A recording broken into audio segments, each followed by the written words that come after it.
हाँ प्यारे बच्चों, इस टॉपिक में मैं आपको डेफिनिट आर्टिकल द का स्पेसिफिक रूल थर्ड पार्ट बताएंगे, जिसमें कुछ बिंदु हैं, 3-4 बिंदु हैं। वो सब बिंदुओं को हम एक एक करके पॉइंट वाइज, टॉपिक वाइज जितना है समझाने की कोशिश करेंगे। बहुत ढंग से समझिएगा, बहुत इंपॉर्टेंट टॉपिक है, इसलिए इसमें गलती होने की संभावना ना हो, इसलिए ढंग से समझ लीजिए। जैसे नियम क्या है कि जब किसी प्रॉपर नाउन की तुलना, जैसे नाउन है, नाउन का जो पहला रूप है, पहला प्रकार है, वो कौन सा है? Proper noun. जब प्रॉपर नाउन मीन्स व्यक्तिवाचक संज्ञा, जब किसी प्रॉपर नाउन की तुलना समान वर्ग के दूसरे प्रॉपर नाउन से होता है तो दूसरे वाले प्रॉपर नाउन, पीएन का मतलब प्रॉपर नाउन, पीएन का मतलब प्रॉपर नाउन के पूर्व दा का प्रयोग करते हैं।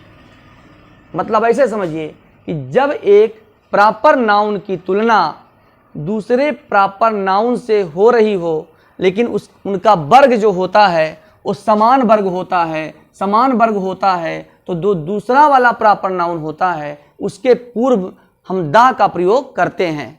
जैसे देखिए, फॉर एग्जाम्पल के तौर पर बता रहे हैं आपको, समझा रहे हैं, समझ जाइए। जैसे आपका एग्जाम्पल ये है, कालिदास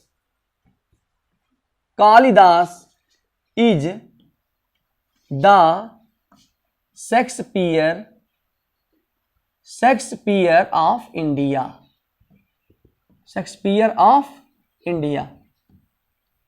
देखिए, Shakespeare of India, Kalidas is the Shakespeare, SHAKESPEARE, Shakespeare of India. ध्यान समझिएगा, ध्यान से। जब किसी प्रॉपर नाउन की तुलना दूसरे प्रॉपर नाउन से समान वर्ग के कारण होती है, तो दूसरे वाले प्रॉपर नाउन के पूर्व दा का प्रयोग करते हैं। देखिए दा लगा हुआ है ना, इसका मतलब क्या है?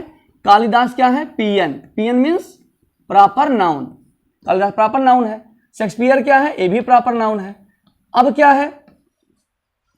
जब एक प्रॉपर नाउन की तुलना दूसरे प्रॉपर नाउन से होती है समान वर्ग के कारण, तो हम क्या करते हैं? दूसरे वाले प्रॉपर नाउन के पूर्व हम दा का प्रयोग करते हैं। ध्यान रखिएगा। जैसे कालिदास एक कवि थे, शेक्सपियर भी कवि थे और ड्रामाटिस्ट भी दोनों थे, नाटककार भी थे। कालिदास भी नाटककार थे। Kalidas is the Shakespeare of India, Kalidas को भारत का शेक्सपियर कहा जाता है। पहला सेंटेंस समझ लीजिए। दूसरा सेंटेंस अगर लिखना है तो आप लिख सकते हैं, Kashmir is the Switzerland of India. Kashmir is the Switzerland of India. Kashmir is the Switzerland of India. Switzerland of India.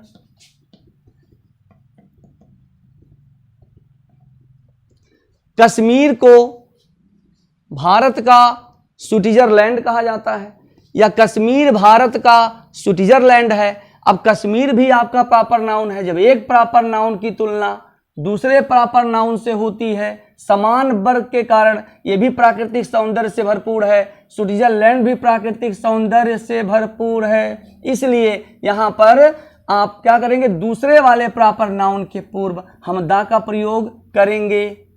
तीसरा सेंटेंस समझ लीजिए, Abdul Kalam is the Newton of India. Abdul Kalam is the Newton of India. तो अब्दुल कलाम जी भारत के वैज्ञानिक, तो जो विज्ञान के क्षेत्र में जितनी उपलब्धि अब्दुल कलाम जी को थी उतनी ही उपलब्धि न्यूटन को थी। तो Abdul Kalam is the Newton of India. तो दूसरे अब्दुल कलाम क्या है? प्रॉपर नाउन, और दूसरा जो न्यूटन है वो भी प्रॉपर नाउन। जब एक प्रॉपर नाउन की तुलना दूसरे प्रॉपर नाउन के समान वर्ग के कारण होती है कि उनका वर्ग समान है, इसलिए वहां पर दूसरे वाले प्रॉपर नाउन के पूर्व हम दा का प्रयोग करते हैं। चौथा सेंटेंस समझ लीजिए, Ahmedabad is the Manchester of India. Ahmedabad is the Manchester of India. तो अहमदाबाद प्रॉपर नाउन है, मैनचेस्टर भी आपका प्रॉपर नाउन है और मैनचेस्टर दूसरा वाला नाउन है, उसके पूर्व हम द का प्रयोग करते हैं। इस प्रकार जब एक प्रॉपर नाउन की तुलना दूसरे प्रॉपर नाउन से होती है, किस लिए होती है? उसके समान वर्ग के कारण होती है, तो वहां पर हम दूसरे वाले प्रॉपर नाउन के पूर्व द का प्रयोग करते हैं। इस प्रकार ये सेंटेंस बहुत ज्यादा इंपॉर्टेंट है। इस प्रकार अगर माना जाए, अलंकार खोजा जाए, इसमें कौन सा अलंकार है, तो आपका मेटाफर अलंकार होगा। कौन सा अलंकार होगा? मेटाफर, METAPHOR, रूपक अलंकार कहा जाएगा इसको। रूपक अलंकार के अंतर्गत इसको रखा जाएगा। दूसरा बिंदु समझिए, आपको समझ में आ गया होगा अच्छी तरीके से। दूसरा देखिए, केस इन अपोजिशन में प्रयुक्त कॉमन नाउन से पूर्व द का प्रयोग होता है। केस इन अपोजिशन, ये क्या है?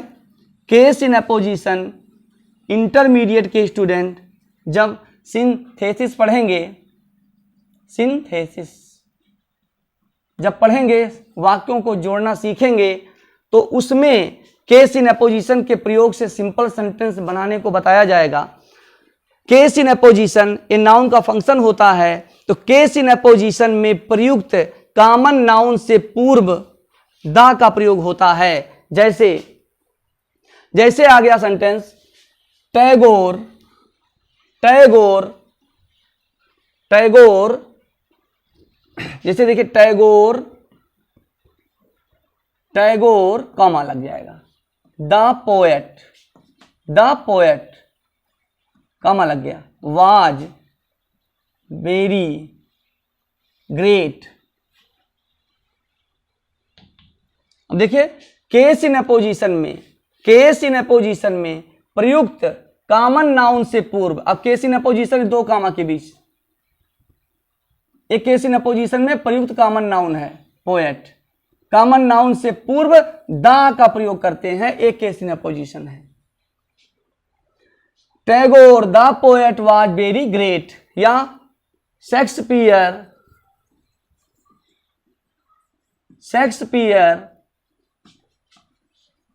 द ड्रामाटिस्ट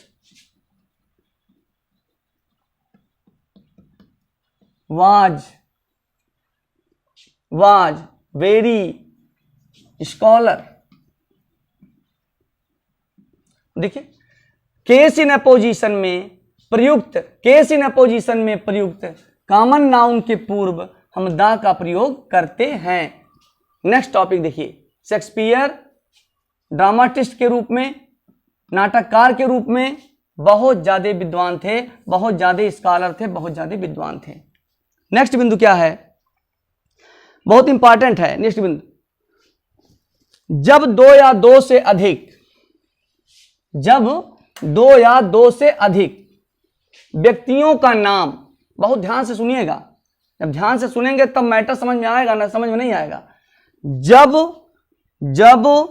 दो या दो से अधिक व्यक्तियों का नाम एक जैसा हो, मतलब जब दो या दो से अधिक व्यक्तियों का नाम एक जैसा हो और उनमें से किसी एक को अलग दिखाना हो, तो भिन्न दिखाए जाने वाले व्यक्ति के नाम से पहले द का प्रयोग होता है। जैसे अभी कहा जाए प्रॉपर नाउन के पूर्व द का प्रयोग नहीं होता है, लेकिन इस सेंटेंस के हिसाब से द लग जाएगा, इंपॉर्टेंट है। जैसे देखिए क्या है कि जब दो या दो से अधिक व्यक्तियों का नाम एक जैसा हो और उनमें से किसी एक को अलग दिखाना हो, तो भिन्न दिखाए जाने वाले व्यक्ति के नाम से पूर्व, भिन्न दिखाए जाने वाले व्यक्ति के नाम से पूर्व हम द का प्रयोग करते हैं। जैसे बहुत ध्यान से समझिएगा, जैसे सेंटेंस हम दे रहे हैं आपके सामने, समझिए ध्यान से, अब समझाते हैं इसको। There are two Mohans. अब देखिए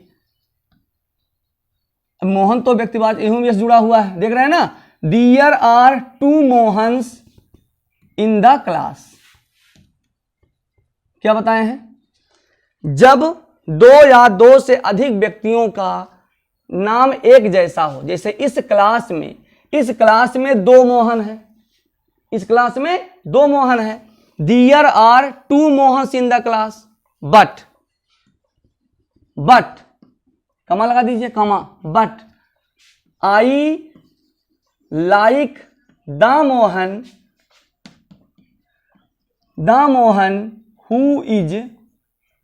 हु इज एब्सेंट या who is not present today.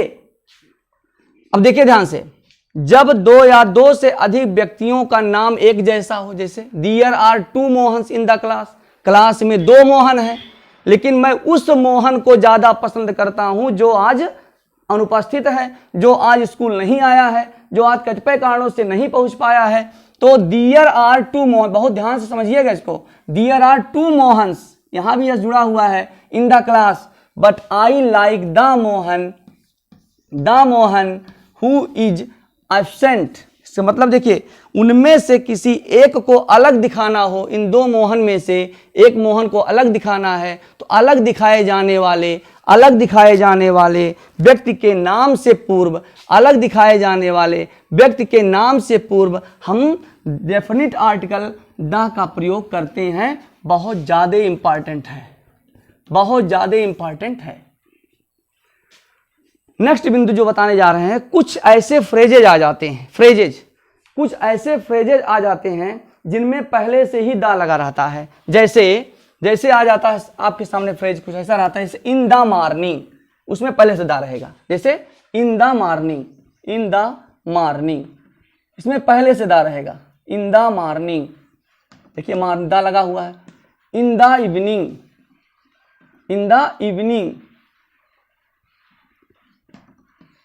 Keep to the left, बाएं चलो, कीप टू द लेफ्ट, दा लगा हुआ है। कीप टू द राइट, दाहिने चलो, keep to the right, RIGHT। और सबसे महत्वपूर्ण आपको जानना है कि स्पीक के जैसे टेल के साथ LI लिखा जाता है, उसी तरह सत्य बोलने के लिए, झूठ बोलने के लिए LI का प्रयोग किया जाता है, झूठ बोलने के लिए LI का प्रयोग किया जाता है, लेकिन सदा सत्य बोलने के लिए हमेशा स्पीक द ट्रुथ का प्रयोग करना पड़ता है, स्पीक द ट्रुथ का प्रयोग करना पड़ता है। देखिए दा लगा रहता है, पहले से दा लगा रहता है। झूठ बोलने के लिए LI का प्रयोग होता है, झूठ बोलने के लिए LI, लेकिन सदा सत्य बोलने के लिए हमेशा स्पीक द ट्रुथ का प्रयोग करना पड़ता है। इस प्रकार इस टॉपिक में इस डेफिनेट आर्टिकल द के सारे बिंदुओं को मैंने स्टेप बाय स्टेप समझाने की कोशिश की है और आपके समझ में आ गया होगा। अब नेक्स्ट वीडियो में हम आपको बताएंगे जीरो आर्टिकल, कि आर्टिकल का प्रयोग कहाँ कहाँ नहीं होता है। That's all, to be continue tomorrow.